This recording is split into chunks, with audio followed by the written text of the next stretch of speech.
Buenas noches y bienvenidos a Historias de la Bruja. Mi nombre es Jaylin y esta noche nos voy a contar un par de historias de terror. Acérquense a la hoguera y permítanme contarles un par de cuentos que solamente una bruja podría saber. Esta noche tenemos un relato original del autor Santiago Leal Chávez.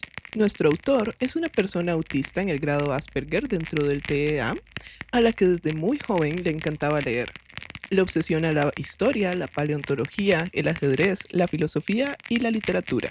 Le gusta escribir sobre diversos temas, aunque generalmente lo hace sobre fantasía, ciencia ficción y drama histórico. Actualmente pertenece al Club de Lectura de San Carlos y al Club de Ajedrez del mismo lugar. Algunos de sus autores favoritos son Stephen King, Edgar Allan Poe, H.P. Lovecraft, John Michael Crichton, Mary Shelley y H.G. Wells.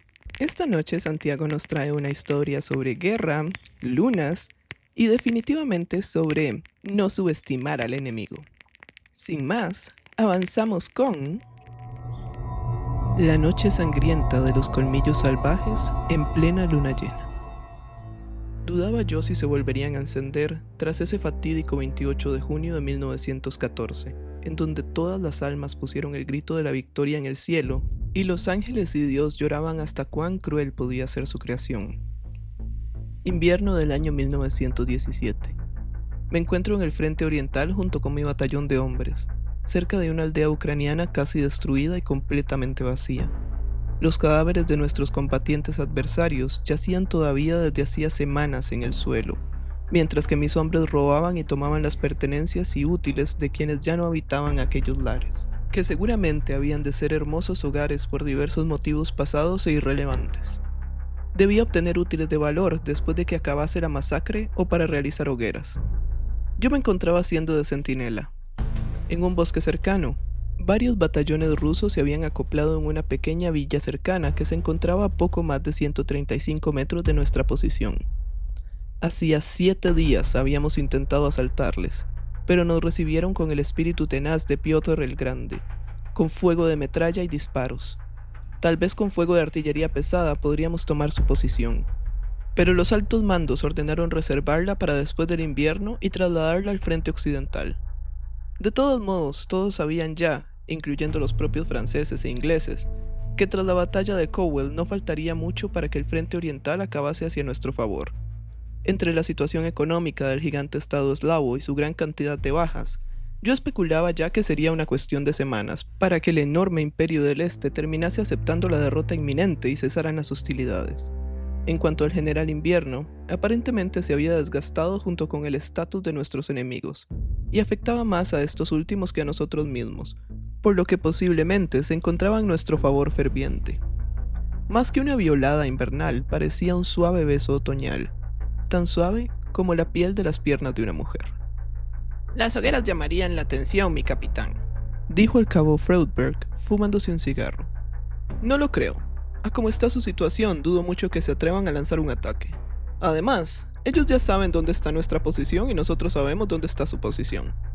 Dudo mucho que tras la bendita catástrofe ocurrida después de la fallida ofensiva Brusilov, que queda claramente refutado en Cowell, impidieran, estimo yo, la participación rusa hasta lo que dure la Gran Guerra, y con ello dudo bastante más que otros batallones hayan logrado mantener si acaso posiciones a lo largo del frente, mucho menos recuperarlas».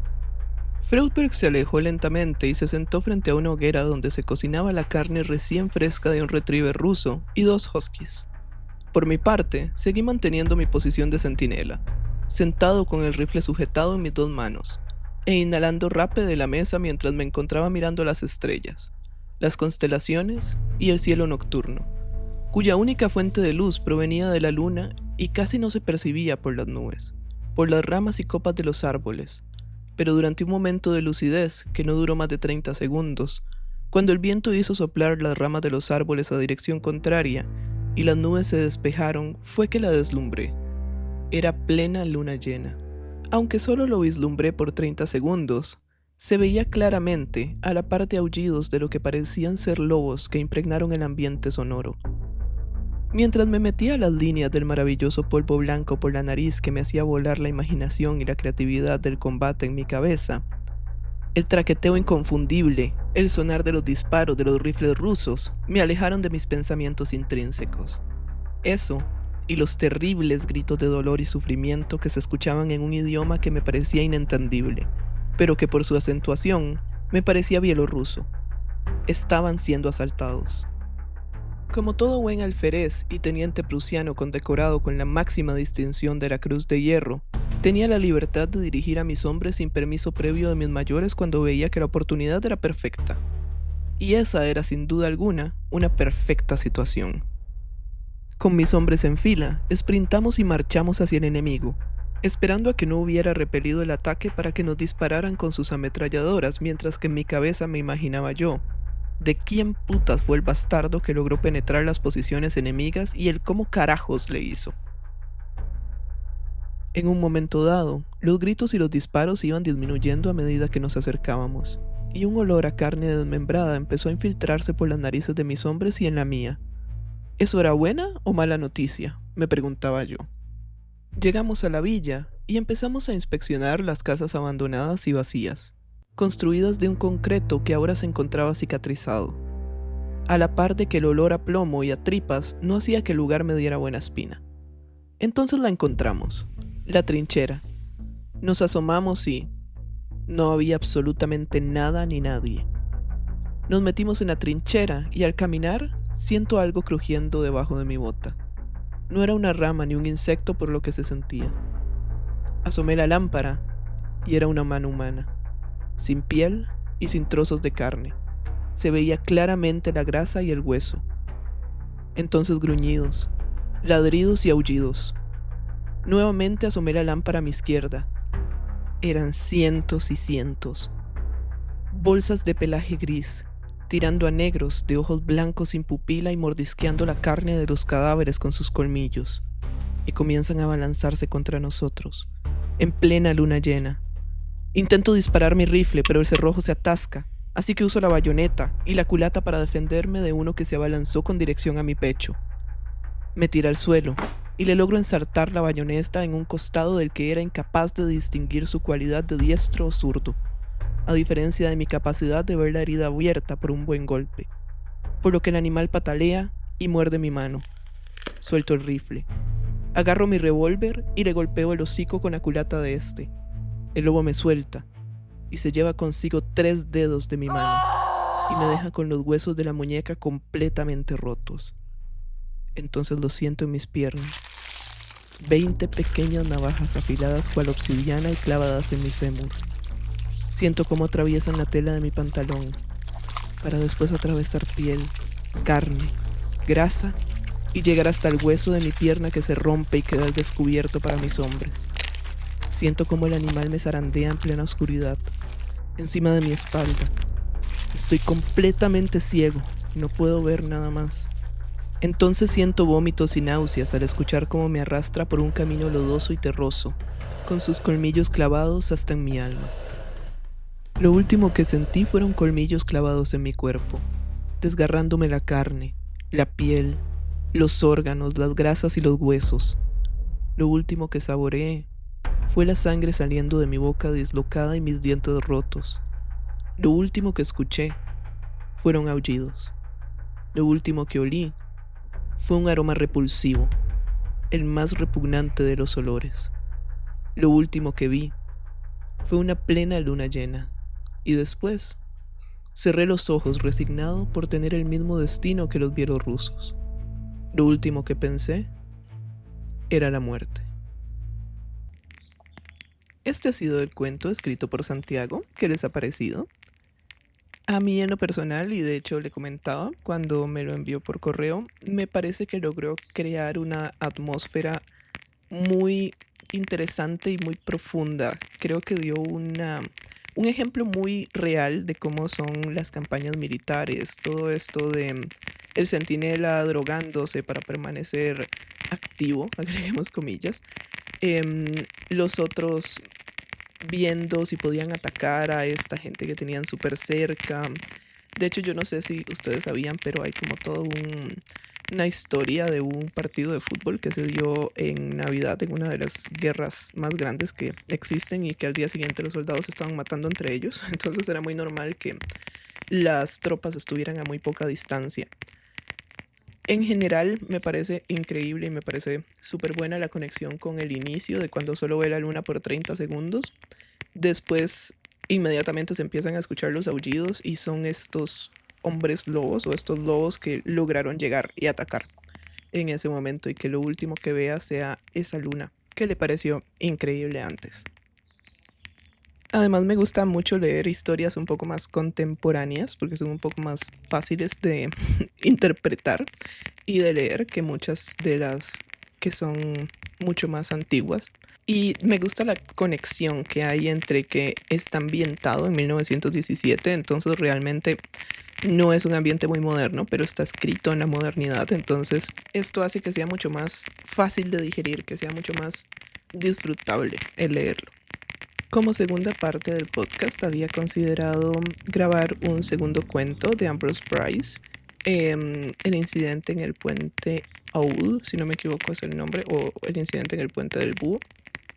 Sin embargo, me parece que este cuento merece el protagonismo completo del episodio, por lo que como segunda parte les voy a leer un poema escrito por Wilfred Edward Salter Owen, quien peleó en la Primera Guerra Mundial. Nació en 1893 y murió una semana antes de que la Segunda Guerra Mundial se acabara en 1918.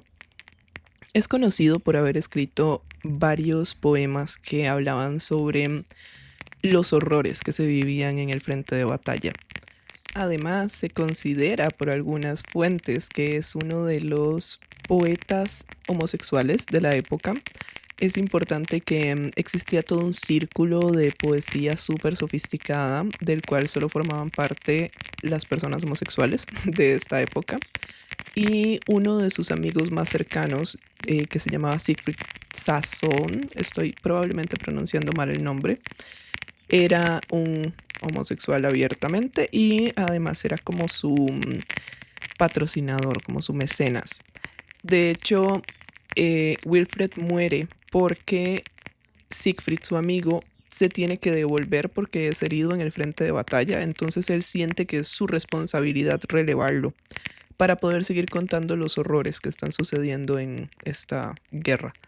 Y bueno, en una de las batallas es herido y muere, como les mencioné, solamente una semana antes. Me pareció interesante hacer mención a que eran amigos de Robert Frost y de Oscar Wilde, además de Osbert Sitwell, que eran parte de este círculo literario homosexual que les mencioné, pero nada, mencionar a Oscar Wilde siempre me parece interesante. El poema de la noche se titula Dulce et decorum est pro patria mori. Doblados como viejos mendigos bajo bolsas, chocando las rodillas y tosiendo como viejas, maldecimos a través del lodo, hasta darle la espalda a las condenadas bengalas y empezar a arrastrarnos a un descanso remoto. Los hombres marchan dormidos. Muchos ya sin botas cojeaban calzados de sangre. Todos patéticos, ciegos todos. Ebrios de cansancio, sordos incluso a los silbidos de proyectiles decepcionados que caían más atrás. ¡Gas! ¡Gas! ¡Deprisa, chicos! En un éxtasis de torpeza, nos calamos torpes cascos justo a tiempo. Pero alguno seguía pidiendo ayuda a gritos, tropezando indeciso como un hombre ardiendo en llamas o cal viva. Borroso tras los vidrios empañados y a través de aquella verde luz espesa. Como hundido en un mar de verde lo vi ahogarse. En todos mis sueños, ante mi vista indefensa, se abalanza sobre mí, se atraganta, se ahoga, se apaga. Si en algún sueño asfixiante también pudiera seguir a pie la carreta donde lo arrojamos y ver cómo retorcía los blancos ojos en la cara, una cara colgante como un diablo harto del pecado, si pudieras oír a cada tumbo la sangre vomitada por pulmones de espuma corrompidos, obsceno como el cáncer, amargo como pus, débiles llagas incurables en lenguas inocentes. Amigo mío, no contarías con tanto entusiasmo a los niños que arden ansiosos de gloria, esa vieja mentira. Dulce et decorum est pro patria mori.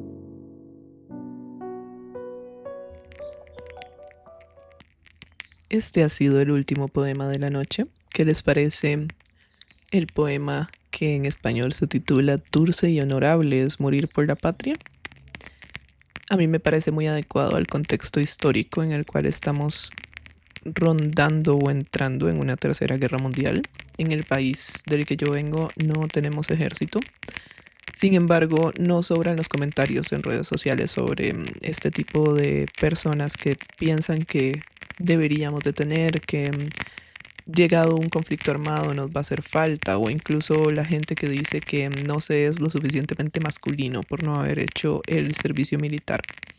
Cosa con la cual yo claramente no estoy de acuerdo. Para mí, ningún país debería tener ejército. Nadie debería tener la capacidad de bombardear a otro y mucho menos de imponer ideologías a través de bombas. Pero bueno, dejo esta última reflexión y poema como final del podcast de hoy. El tipo de terror que vimos hoy me parece muy interesante, es un poco gore. Además de gore, es un tipo de terror con el que al menos yo pasaba muy traumada de niña. Y me acuerdo que soñaba con que nos bombardeaban y que no podía hacer nada. El terror no son solamente fantasmas y, no sé, fantasmas y brujas. El terror también son las personas vivas y qué pueden hacer con las capacidades militares que tienen. Pero bueno, eso ha sido todo por hoy. Esas han sido las historias de la noche. Espero que las hayan disfrutado. Me despido y como siempre, espero que no puedan dormir.